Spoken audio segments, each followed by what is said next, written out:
Le commerce international semble malmené. Des mesures protectionnistes sont prises presque quotidiennement. Les déclarations faisant allusion à la démondialisation se multiplient. Enfin, l'annonce de politique industrielle est devenue monnaie courante. Dans cette conjoncture, l'accord économique et commercial global entre le Canada et l'Union européenne constitue un vibrant rappel, non seulement des retombées positives de la libéralisation du commerce, mais aussi des vastes débouchés que procure cette relation de longue date. La plupart des Canadiens le savent sans doute. Les États-Unis sont notre premier partenaire commercial. Ce qui est moins connu, c'est que l'UE occupe le second rang de ce classement. Et qui dit UE dit 27 États membres, plus de 440 millions de consommateurs et 32 millions d'entreprises actives. En fait, l'UE est le troisième marché en importance de la planète, après seulement les États-Unis et la Chine. L'Europe est un marché attractif disposant de plusieurs atouts. Diversité sur le plan sectoriel, niveau élevé de revenus par habitant, réglementation stable et, pour couronner le tout, ouverture à la libre circulation des échanges et des investissements. Les exportateurs canadiens, dans une foule de secteurs, trouveront dans l'UE des créneaux lucratifs pour leurs produits ou leurs services.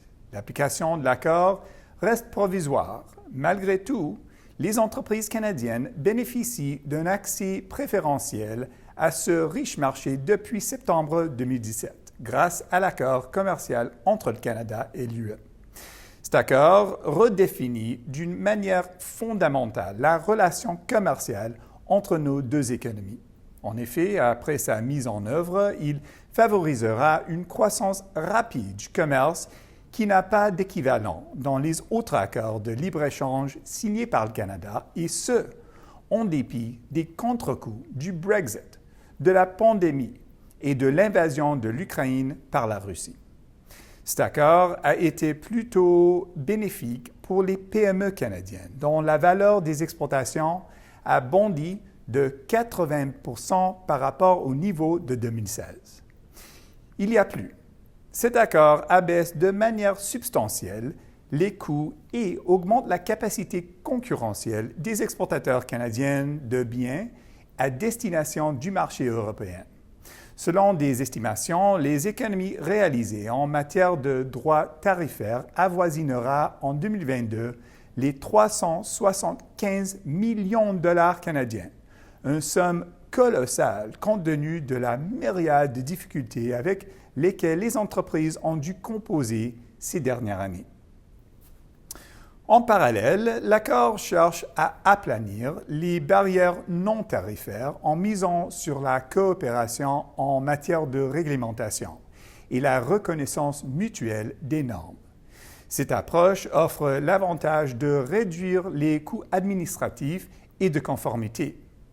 Cet avantage est particulièrement important pour les activités commerciales de secteurs tels que les produits pharmaceutiques, lesquels ont connu une croissance de 178% de 2016 à 2022. Harmoniser la réglementation des filières bovines et porcines pose quelques défis, mais ceux-ci peuvent néanmoins être surmontés grâce aux mécanismes de résolution de l'accord. Par exemple, le Forum sur la coopération réglementaire entre le Canada et l'Union européenne a été mis sur pied pour diminuer les dédoublements et éviter les discordances. Un autre élément est digne d'intérêt. La version modernisée de l'accord est assortie de dispositions sur les services et les investissements.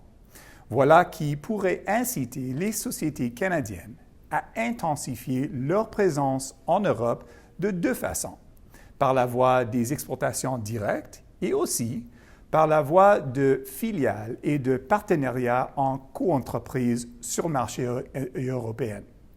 Cet aspect est absolument vital étant donné que l'UE est la source ultime de quelques 20% de tous les investissements directs étrangers ici au Canada.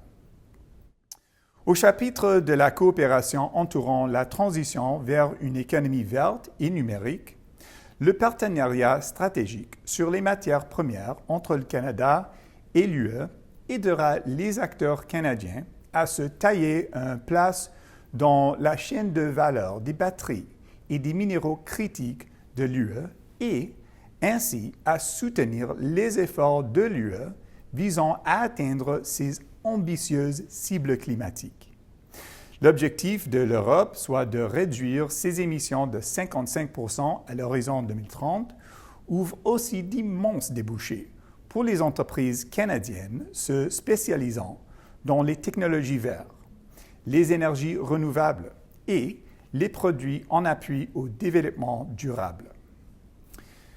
Le commerce bilatéral de biens environnementaux a le vent dans les voiles grâce à l'accord. Pour preuve, la valeur des exportations canadiennes vers ce bloc économique a quadruplé depuis la mise en place de l'accord.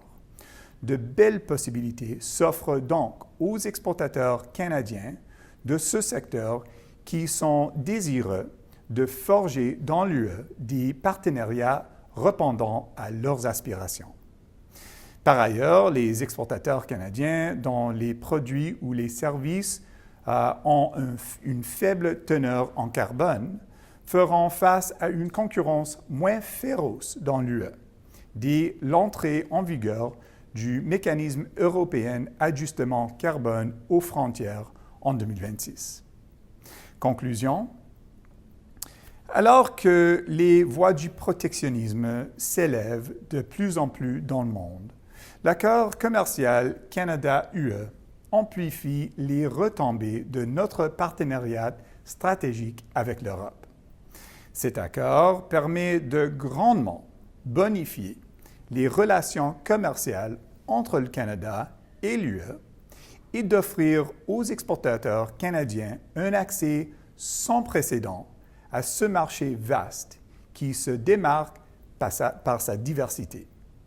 L'année 2024 marque un jalon déterminant de ce partenariat alors que la quasi-totalité des produits sera considérée comme étant hors taxe au moment de l'élimination complète des droits de douane. Les entreprises canadiennes ont beaucoup à gagner en comprenant mieux cet accord et la façon d'en tirer parti pour prospérer sur ce marché. Cette semaine, nous tenons à remercier chaleureusement Sanjam Suri, analyste des risques politiques au Centre d'information économique et politique ici à EDC. Et n'oubliez pas que votre avis est très important pour nous. Si vous avez des idées de sujets à nous proposer, s'il vous plaît, n'hésitez pas à nous les communiquer et nous ferons de notre mieux pour les traiter dans une édition future. Merci et à la prochaine.